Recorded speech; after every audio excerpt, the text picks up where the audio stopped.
दुनिया रिश्ते टिके होते हैं उम्मीदों पर। इसलिए मेरा आपसे कहना है, जिंदगी की नज़र में कई ख्वाब मिलेंगे, कहीं कांटे तो कहीं गुलाब मिलेंगे। उम्मीद और हौसला बनाए रखना मेरे स्टूडेंट साथियों, क्योंकि आने वाली ज़िंदगी में आपको नए आफताब मिलेंगे। जी हाँ साथियों, आने वाली ज़िंदगी में आपको खूबसूरत लम्हे मिलेंगे। आने वाली ज़िंदगी में आपका सफ़र बहुत ही बेहतर होने वाला है, क्योंकि आप एक ऐसे उद्देश्य से अपने उम्मीद को सजाए हुए हैं जो हर कोई नहीं करता। वाकई में आपको अपनी उम्मीदों को सजाए रखना है, और फिलहाल हमें पूरा यकीन है कि आप इसी उम्मीद के साथ, इसी विश्वास के साथ, इसी उद्देश्य के साथ लगे हुए हैं कि हम एक दिन जरूर अपनी मुकाम तक पहुंचेंगे। आइए एक बहुत ही सुनहरे सफ़र पे ले चले हम आपको। आइए जुड़ते हैं हमारे साथ एक नए एपिसोड में। जी हाँ साथियों, जहां आप देखेंगे हमारे भारत का भूगोल एपिसोड चल ही रहा है। फिलहाल आज हम स्पेशल तौर पे लाए हैं चंबल नदी तंत्र। जी हाँ साथियों, चंबल नदी तंत्र। हमने गंगा को देखा, हमने यमुना के बारे में अलग से पढ़ा, और अब हम चंबल नदी के बारे में भी स्पेशल तरीके से इसलिए मुखातिब हैं क्योंकि कुछ महत्वपूर्ण कंटेंट और कुछ महत्वपूर्ण तथ्य हमारे एग्जामिनर महोदय हमसे पूछ जाते हैं।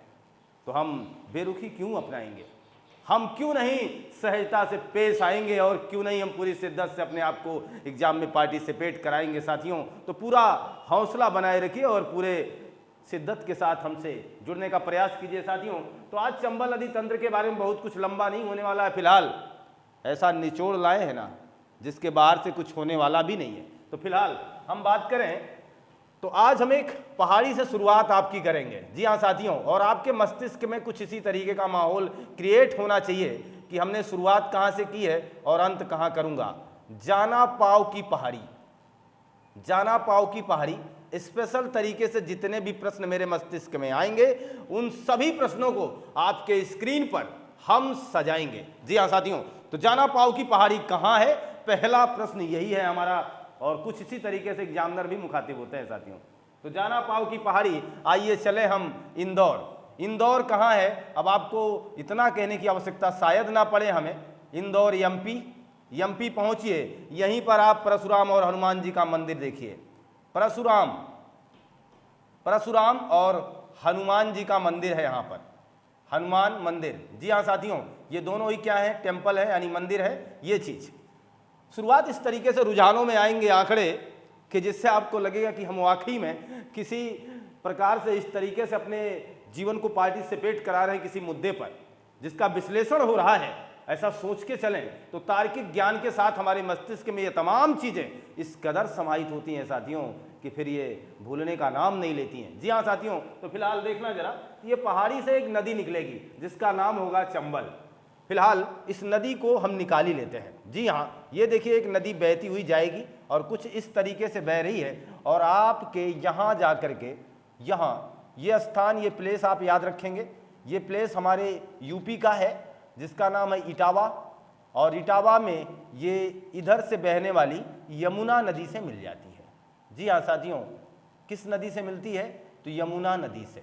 हमने स्पेशल तौर पे आपसे बात किया हुआ है कि यह यमुना की सबसे बड़ी सहायक नदी है। यमुना की सबसे बड़ी सहायक नदी है, यानी जिस नदी का आज लेखा जोखा हम आपको देना चाहते हैं, जिस नदी के बारे में हम स्पेशल तौर पे आपसे मुखातिब है साथियों, वो नदी वाकई में है क्या, तो हम कह सकते हैं ये यमुना की सबसे बड़ी सहायक नदी है। फिलहाल हम ये देख पा रहे हैं कि हमारे यूपी में आकर के इटावा जिले में ये यमुना नदी में अपने मुहाना बना रही है, तथा ये जाना पाव की पहाड़ी मध्य प्रदेश यानी एमपी से निकल रही है। क्या अद्भुत नज़ारा है, और किस तरीके के महत्वपूर्ण प्रश्न से हम जुड़े हुए हैं साथियों। और ये यही प्रश्न, इसी प्रकार के प्रश्न हमारे एग्जामिनर हमसे पूछते रहे हैं कि मुहाना कहाँ है, कौन किसकी सहायक है, कौन किससे बड़ी सहायक है। क्या ऐसे तमाम प्रश्न आपसे मिले नहीं हैं? आपको लगेगा कि जी हाँ, जी हुजूर, ये हमसे बार बार मुखातिब होते हैं। फिलहाल देखना, और ये तो एक छोटा सा नमूना है। अब फिलहाल देखना, हम ऐसे प्रश्न आपके साथ जोड़ेंगे कि आपको भी आनंद आ जाएगा। यहाँ देखना, एक पहाड़ी का नाम और लिखेंगे जिसका नाम है काकराबारी, काकराबारी पहाड़ी। जी हाँ साथियों, काकराबारी एक पहाड़ी है। यहाँ से एक नदी निकलेगी, इस पहाड़ी से एक नदी निकलती है साथियों, और ये कुछ इस तरीके से बहती हुई यहाँ आकर के ये देखिए राजस्थान के झालावाड़ में, या ये जिला है, इसको भी इंगित करें, झालावाड़।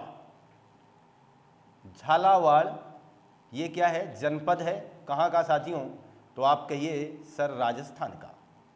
झालावाड़ जनपद राजस्थान में एक नदी आके मिलती है जिसको हम कहते हैं छिप्रा। छिप्रा को कई उपनामों से जाना जाता है, हमारे एग्जामिनर महोदय यहाँ से इस प्रश्न बनाते रहे हैं तो हम इसके उपनाम पर भी चर्चा कर दे रहे हैं। उपनाम इसके कौन से हैं, इसे मालवा की गंगा कहा जाता है। ये स्पेशल प्रश्न है आपके लिए, मालवा की गंगा किस नदी को कहते हैं, ये प्रश्न कई बार आ चुका है एग्जाम में।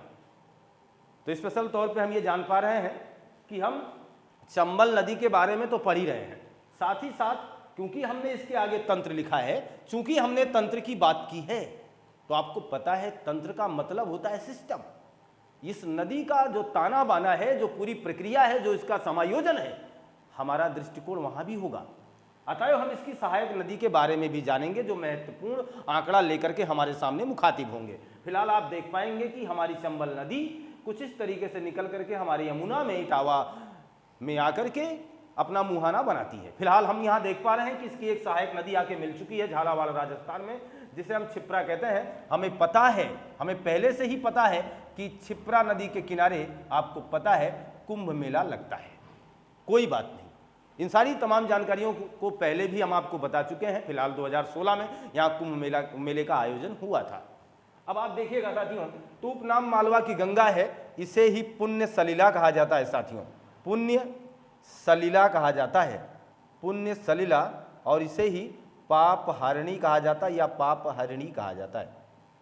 तो इस नदी के तमाम उपनाम हो गए, आपके सामने मैंने इंगित करने का प्रयास किया है, और ये बहुत ही महत्वपूर्ण है। स्पेशली आपको एक जगह एक प्लेटफॉर्म पे मिले, यही सोच करके हम कंटेंट को बनाते हैं, जिससे आपको ये लगे कि हमें बहुत कुछ भटकने की आवश्यकता नहीं है, हमारी फुलफिल तैयारी यहाँ हो सकती है। ऐसी उम्मीदों के साथ हम इस कंटेंट को सजाए हुए हैं साथियों। देखना जरा, तो ये उपनाम वगैरह जो भी आपके सामने मैंने लिखने का प्रयास किया, एक दो महत्वपूर्ण मंदिर मैं आपको बता दूं।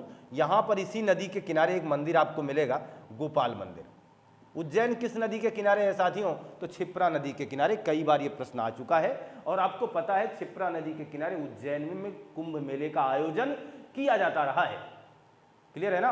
तो साथियों ये चीज आप मान के चलें, गोपाल मंदिर और चिंतामणि गणेश मंदिर, चिंतामणि गणेश का मंदिर।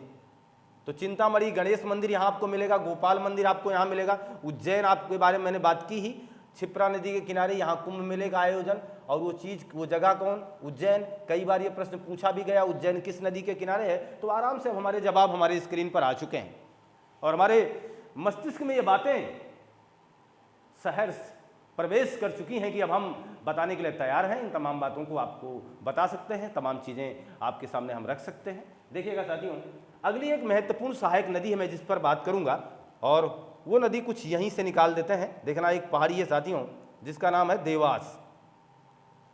देवास पहाड़ी। देवास भी कहाँ है साथियों, देवास भी अगर बात की जाए तो यह भी एमपी में पड़ेगा, और यह भी एमपी में ही। इन तमाम पहाड़ियों से देखिए नदियाँ निकल रही हैं। यहाँ से एक नदी निकलेगी जिसका नाम है काली सिंध, और वाकई में जगह स्पेस थोड़ा देखिए स्पष्ट नहीं हो पाता है आपको, ये यहाँ इसलिए ला रहा हूँ क्योंकि ये भी झालावाड़ जिले में ही जाकर मिलती है, राजस्थान में चंबल नदी से। इस नदी का नाम है काली सिंध, काली सिंध। तो काली सिंध भी किसकी सहायक है, बताना जरा। काली सिंध नदी भी किसकी सहायक है, कहीं ना कहीं चंबल की सहायक है। प्रत्यक्ष रूप से चंबल की सहायक है, अप्रत्यक्ष रूप से यमुना नदी की सहायक है। इस बात को हमने कई बार आपसे बताने का प्रयास किया है। जो नदी डायरेक्टली आपको दिखती हुई प्रतीत हो कि इस नदी में मिल रही है, तो वाकई में वो प्रत्यक्ष हो गई, लेकिन ये नदी जब जाकर के यमुना में मिल रही है, तो कहीं ना कहीं इन तमाम नदियों का जल यमुना नदी में जाने का काम करता है। अतः अप्रत्यक्ष रूप से ये तमाम नदियां यमुना की सहायक बन जाएंगी। तो एग्जाम में जब पार्टिसिपेट आप खुद को करा रहे हैं, तो वैकल्पिक व्यवस्था का चुनाव करने के लिए आप तैयार रहिएगा साथियों। पूछा जाए काली सिंध किसकी सहायक, और चंबल को विकल्प से गायब कर दिया जाए, तो यमुना पर हमारा दृष्टिकोण बनेगा। इसलिए हम अपनी तैयारी को उस कदर ना करें कि हम बस रट के जाने वाले हैं। हम किसी चीज़ को अंगीकार करेंगे, और हम इसको सहर्ष इस तरीके से स्वीकार करेंगे कि अब हम जीवन प्रयत्न, जब भी हम इस लड़ाई में शामिल होंगे, तो हम जिम्मेदारी के साथ अपने तमाम प्रश्नों का जवाब देंगे। तो काली सिंध नदी आपकी स्क्रीन पर आ चुकी है। देवास की पहाड़ी से निकल करके राजस्थान के झालेवाड़ जिला के पास यानी उसी के आसपास समीप जाकर के हमारे चंबल नदी से अपना स्पर्श बनाती है, इसकी सहायक बनती है, इसमें मिलने का काम करती है। देखिएगा यहाँ कुछ एक विशेष तथ्य नहीं है, लेकिन एक तथ्य आपको मैं बता ही देना चाहता हूँ। एक आपको मिलेगा खिवनी राष्ट्रीय अभयारण्य, खिवनी राष्ट्रीय अभयारण्य, अभयारण्य। ये जो खिवनी राष्ट्रीय अभयारण्य है ये इसी नदी के किनारे है, इस बात को आप ध्यान रखेंगे, स्पेशल है ये आपके लिए। खिवनी राष्ट्रीय अभयारण्य किस नदी के किनारे है? तो काली सिंध नदी के किनारे है। ऐसे तमाम प्रश्नों को व्यापक रूप से कई बार हमारे एग्जामिनर हमसे पूछ चुके हैं साथियों। देखना, एक नदी कुछ इसी तरीके से यहीं आसपास की पहाड़ियों से निकल आती है जिसका नाम है पार्वती, वो भी इसी नदी में जाके मिलती है साथियों। क्या नाम हमने बोला अभी आपके सामने साथियों? तो पार्वती नदी। पार्वती नदी किसकी सहायक है? कहिए सर, चंबल की सहायक है। पार्वती चंबल की सहायक है। इस नदी से स्पेशल क्या लाए हम आपके लिए, देखना साथियों। पार्वती नदी के किनारे राजगढ़ स्थित है। कौन सा गढ़? राजगढ़। और इसी राजगढ़ में एक स्थान पड़ता है जिसका नाम है ब्यावरा। ब्यावरा, और इस ब्यावरा प्लेस है यानी ये स्थान है साथियों, ध्यान देना, इसे एमपी का यानी मध्य प्रदेश का क्या कहा जाता है? चौराहा कहा जाता है। लीजिए, स्पेशल है ना आपके लिए, मैंने बात की भी है कि स्पेशल चीजें आपको दूंगा। तो पार्वती नदी किसकी सहायक है? आप कहिए सर, चंबल की सहायक है। स्पेशल क्या है इसके लिए कि इसके किनारे राजगढ़ स्थित है। राजगढ़ में एक स्थान है ब्यावरा जिसे मध्य प्रदेश का हम चौराहा कहते हैं। और ऐसा प्रश्न पूछा जा सकता है कि मध्य प्रदेश का चौराहा आप किसे कहते हैं? देखिएगा, तो ब्यावरा हो गया, स्थान हो गया, ये सारी बातें हुई। और हम अगर बात करें तो इसी राजगढ़ के पास ही या राजगढ़ में ही कह लें, एक गढ़ और है साथियों, उसको भी लिख देता हूं, नरसिंहगढ़। नरसिंहगढ़, जिसे इसी नरसिंहगढ़ को साथियों मालवा ये कश्मीर कहा जाता है। मालवा ये कश्मीर। लीजिए, स्पेशल है ना साथियों, बहुत ही मोस्ट इंपॉर्टेंट बातें हम आपके साथ शेयर कर रहे हैं। इससे हम मालवा ये कश्मीर कहते हैं। स्पेशल रूप से इस बात को अंगीकार करें आप लोग। क्लियर है? यहां तक हमने स्पष्ट तरीके से आपको बताने का प्रयास किया साथियों। अभी तक हम जिन तमाम सहायक नदियों के बारे में जान रहे हैं, क्योंकि हम चंबल नदी को स्पेशली ले रहे हैं, चंबल नदी तंत्र के बारे में सब कुछ समझने का प्रयास कर रहे हैं, वहीं हमने देखा कि चंबल नदी जाना पाव की पहाड़ी से निकलकर हमारे यूपी में आकर के इटावा में यमुना से अपना स्पर्श बनाती है, अपना मुहाना स्थापित करती है। फिर हमने इसी कड़ी में देखा कि हम लगातार ये देख पा रहे हैं कि कुछ इसके बाईं तरफ से, दाईं तरफ से, सॉरी साथियों, कुछ दाईं तरफ से सहायक नदियां मिल रही हैं, जो कि स्पष्ट रूप से आपके सामने मैंने इंगित किया, जिसमें आपने देखा छिप्रा, काली सिंध, पार्वती स्पेशली चंबल नदी की सहायक है, तथा इनसे संबंधित कुछ महत्वपूर्ण प्रश्नों के बारे में भी हमने जिक्र किया जो आपके एग्जाम में पूछे जा सकते हैं। जैसे मालवा की गंगा किसे कहते हैं, पुण्य सलीला किसे कहते हैं, पाप हरणी किसे कहते हैं, मालवा ये कश्मीर किसे कहते हैं, और मध्य प्रदेश का चौराहा किसे कहते हैं। नदियों से हटकर, नदियों से इतर भी हमने इन तमाम प्रकार के प्रश्नों को जानने का और बताने का भी प्रयास किया है। शायद आपको ये बात अच्छी लगी भी हो, और ये अच्छी है इसलिए अच्छी क्योंकि आप एक बहुत ही अच्छे उद्देश्य के साथ एक अच्छे से एग्जाम की तैयारी कर रहे हैं साथियों। फिलहाल अपनी कमजोरी को प्रदर्शित नहीं करने वाले हैं, इसलिए आपको बेहतर तैयारी करने की आवश्यकता भी है। देखना, अब मैं बात करूंगा, इधर से भी एक नदी आती है साथियों, इधर से और उधर से एक नदी लाऊंगा और इसके भी बारे में बात करूंगा। एक नदी है साथियों बनास। बनास नदी है जो कि बाईं तरफ से मिलती है, जिसका नाम है वनास नदी। ये देखिए साथियों, वनास नदी आ गई। और ये क्या है ये देखना, इसके बारे में मैं आपको बताऊंगा कि ये राजस्थान की सबसे लंबी है। राजस्थान की सबसे लंबी नदी है। राजस्थान की सबसे लंबी नदी कौन सी है? बनास। और ये आकर के किस में मिलती है? चंबल में। ये किसकी सहायक है? चंबल में।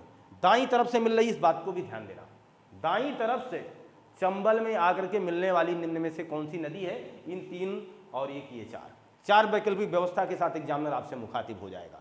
तो ऐसी अवस्था में आपको इस बात का विशेष ध्यान देने की आवश्यकता है कि बनास नदी ने बाईं तरफ से साथियों, बाईं तरफ से ये नदी है, ये इसका दायां हिस्सा है, ये इसका बायां है, तो आप कहिए सर ये बाईं तरफ है। तो बाईं तरफ से क्या कर रही है? आकर के अपना मुहाना बना रही है, तो इसकी बाईं तरफ से सहायक नदी बन रही है। बनास नदी के बारे में स्पेशल बात यह रही कि ये राजस्थान की सबसे लंबी नदी है। फिलहाल जिस नदी के बारे में हम स्पेशल तौर पे आए हैं, जिस नदी के बारे में हम स्पेशल तौर पे आए हैं, इसे थोड़ा सा देखिए, मैंने कुछ इस तरीके से इसके बहाव को अलग कर दिया है, फ्लो थोड़ा सा जिससे स्पष्ट रहे। तो हम स्पेशल तौर पे चंबल नदी से जुड़े हुए हैं और हम इसकी बारे में भी बात करें। ये वो नदी है जो राजस्थान की जीवन रेखा कही जाती है, राजस्थान की जीवन रेखा। अब आपके मन में ये प्रश्न होगा कि सर जब लंबी ये है तो राजस्थान की जीवन रेखा फिर चंबल कैसे है? ध्यान देना, जीवन रेखा का मतलब होता है साथियों, जिस नदी में सर्वाधिक जल होगा, जो नदी उस क्षेत्र में सर्वाधिक योगदान देगी सिंचाई के मामले में, अन्य संसाधनों में, ये भूमिका उसे उस प्रदेश की जीवन रेखा बनाने के लिए मजबूर करेगी। जैसे कहने का तात्पर्य हुआ कि अगर हम बात करें तो चंबल नदी अपवाह तंत्र के मामले में, अपवाह तंत्र के मामले में राजस्थान की सबसे लंबी नदी है साथियों, राजस्थान की सबसे लंबी। इससे स्पष्ट होता है कि राजस्थान की सबसे लंबी बनास तो है, लेकिन जल संग्रहण के मामले में, जल संग्रहण के मामले में नदियों की सबसे बड़ी योग्यता जल संग्रहण की होती है। तो जल संग्रहण के मामले में सबसे बड़ी नदी कौन सी है? तो चंबल। इस वजह से, इस उद्देश्य के तहत हम ये सिद्ध करते हैं कि अपवाह तंत्र के मामले में आप बड़े होने के कारण राजस्थान की जीवन रेखा कहलाएंगी। क्लियर है? देखिएगा साथियों, फिलहाल ये तमाम बातें आपके सामने जुड़ी रहीं और हम आपसे अभी भी मुखातिब हैं इसी चंबल नदी के बारे में स्पेशल तौर पे। देखना, हम बात करें तो इसी चंबल नदी को एमपी में यानी मध्य प्रदेश में सापित नदी कहा जाता है। किस नाम से साथियों? सापित नदी। लेकिन आप राजस्थान आइए साथियों, राजस्थान में आएंगे तो इसे आप कहिएगा धर्मावती, और इसे हम कहते हैं कामधेनु, धर्मावती, कामधेनु। और कालिदास ने अपने मेघदूत में क्या कहा? कालिदास ने मेघदूत में इसे चरमावती कहा है साथियों। कालिदास ने इसे मेघदूत में क्या बोला है? चरमावती बोला है। फिलहाल यहाँ तक की बातें हम आपके सामने पार्टिसिपेट करा चुके हैं। जगह स्पेस थोड़ी सी कम है, अतः हम आपसे गुजारिश करेंगे कि आप इसका स्क्रीनशॉट लीजिए। तो ये मान के चलिए कि आपने स्क्रीनशॉट ले लिया होगा साथियों। कुछ अलग नहीं है, कुछ बहुत ज़्यादा आप देखने की आवश्यकता नहीं है। लगभग हम समाहित करा चुके हैं या सारी बातें शेयर कर चुके हैं साथियों।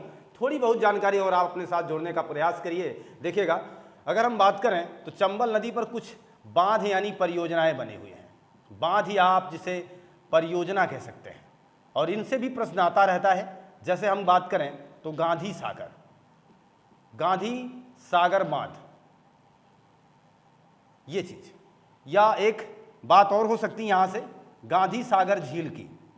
तो गांधी सागर जो झील है साथियों, वाकई में ये कृत्रिम झील है, कृत्रिम यानी मानव निर्मित झील है, और ये चंबल नदी के किनारे है। ये कई बार प्रश्न बन सकता है या कई बार ये प्रश्न पूछा भी गया है। तो गांधी सागर जो झील है वो कृत्रिम एक जलाशय है। वो गांधी सागर बांध बनाने के बाद ये प्रक्रिया अपनाई गई है, और ये झील कई बार प्रश्न के रूप में हमसे मुखातिब भी हुई है साथियों।